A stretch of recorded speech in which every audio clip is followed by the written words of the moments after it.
Yo, what's going on, guys? Call Game Sports here. I don't have my face kind of. That's okay. It's not working.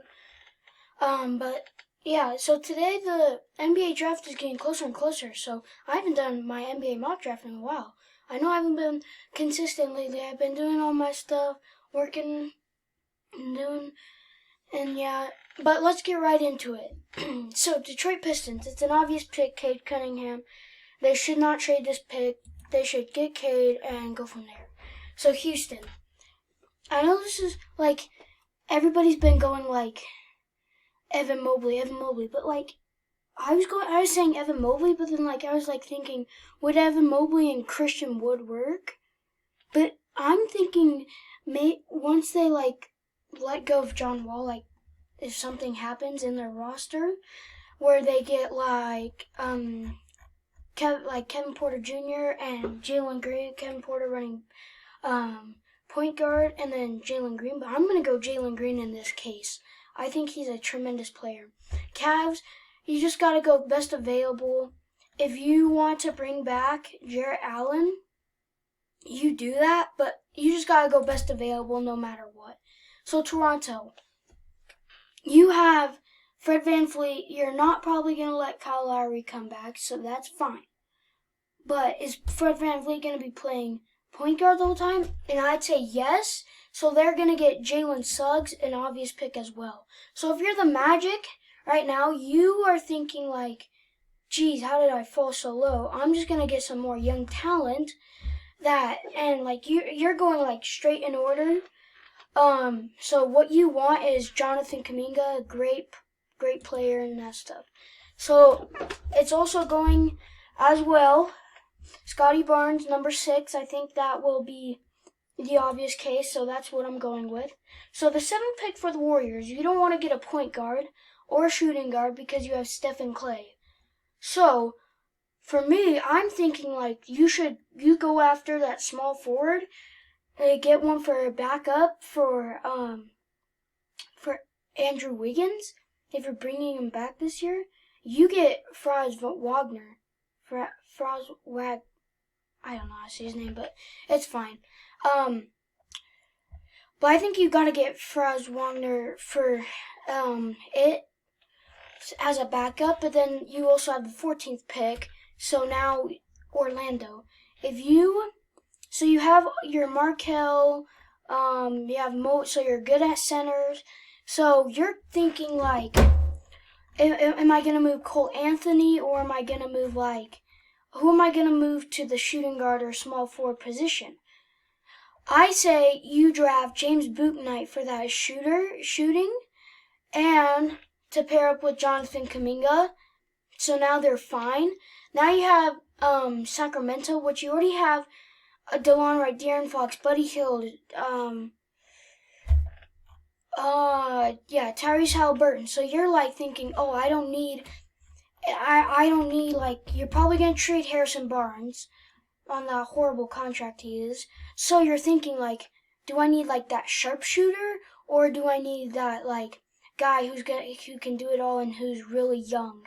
So you want that guy who's really young, and I think you have to go Jalen Johnson. So,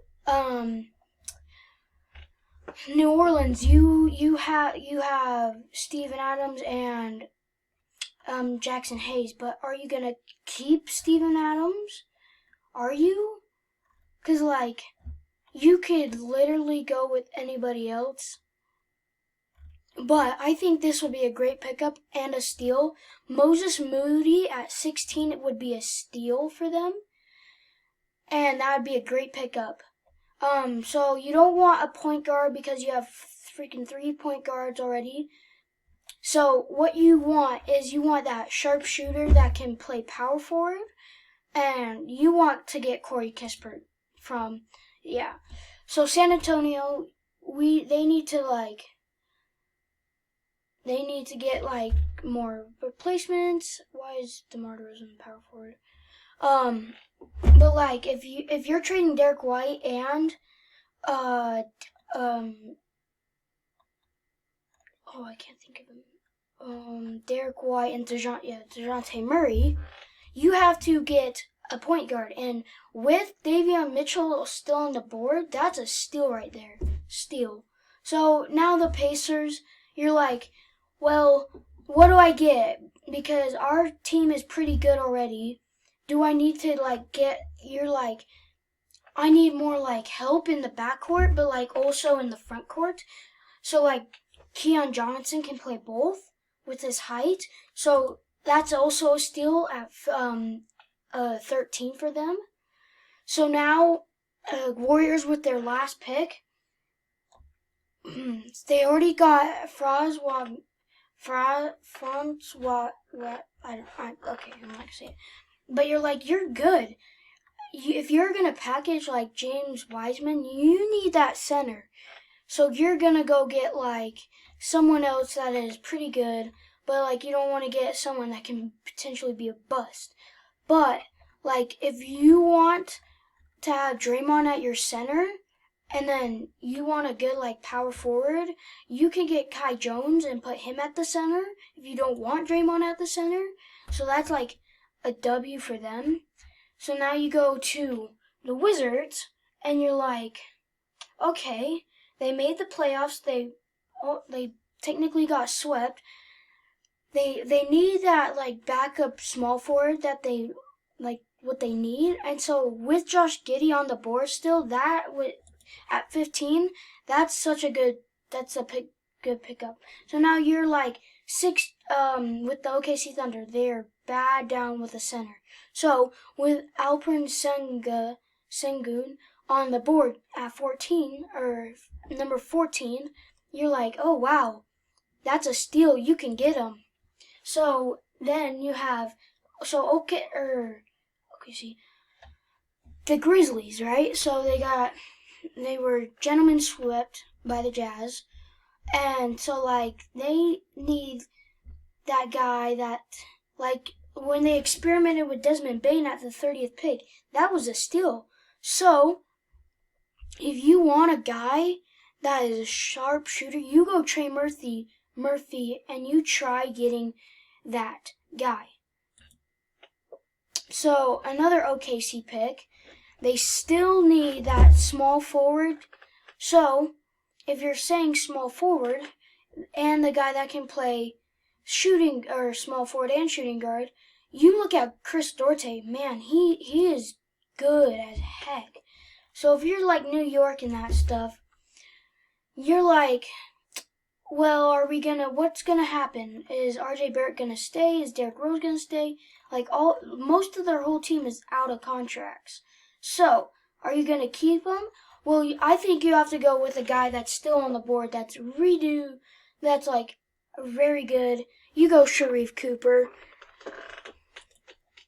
Okay, Atlanta, they just made it to the conference finals. They did. Their team is really good. You re-sign Lou Will, you re-sign Trae Young, you re-sign all these kids, but you need a point guard.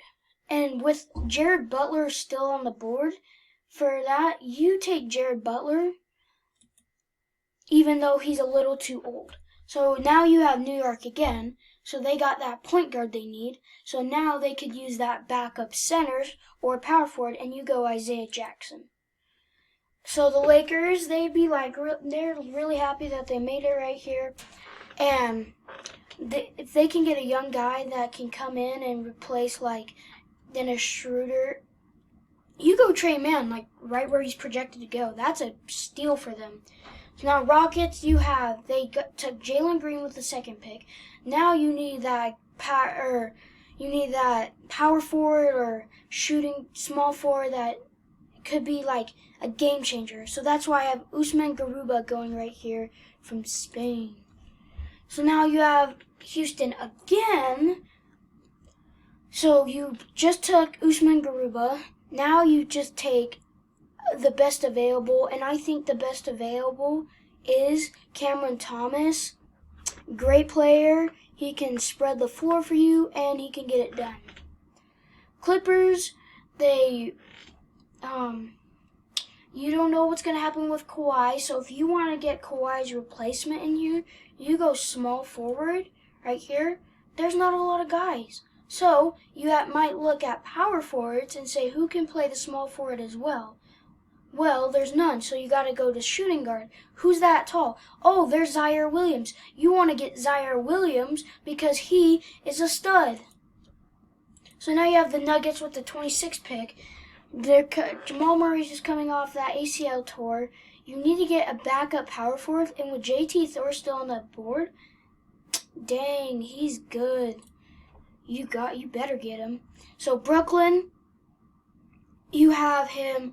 You have the big three, yeah. So you need to go like small contract because you're not gonna have a lot of cost space, but you do need a center. So you look at who's there as center. You have Luke Garza, great player, but then you also go to power forward. You see this Felipe Perduseva, who's 7 foot, who can play the power forward, who can play the small forward.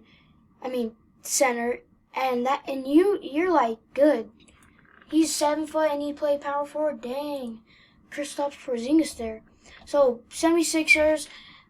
So there's trade talks about Ben Simmons. So you're like, oh, should we trade? If we're gonna trade Ben Simmons, we need to get someone in the draft that's good. And Jaden Springer can be that good. So if you go Jaden Springer, you are fine. So Chris Paul, his contract, you don't know if he's gonna accept it or not. So you have to take the risk in going Miles McBride out of West Virginia in case Chris Paul declines and goes to another team, because you just need that backup. So Rudy Gobert and the Jazz. So you have Mike Conley in them, and you have Donovan Mitchell. You need that like sharpshooter, small forward, backup small forward that can get you a bucket like Donovan Mitchell. And I know this is going to surprise you, but I'm going to go Ayo Dosunmu. Maybe. If you're looking at it, who do you think is going to have the more potential? I'm going to say Josh Christopher because he is younger, and he's taller. So I'm going to take Josh Christopher. So that's it. Hope you guys enjoyed. Please like and subscribe. It'll help me out a lot. And I will see you in the next video.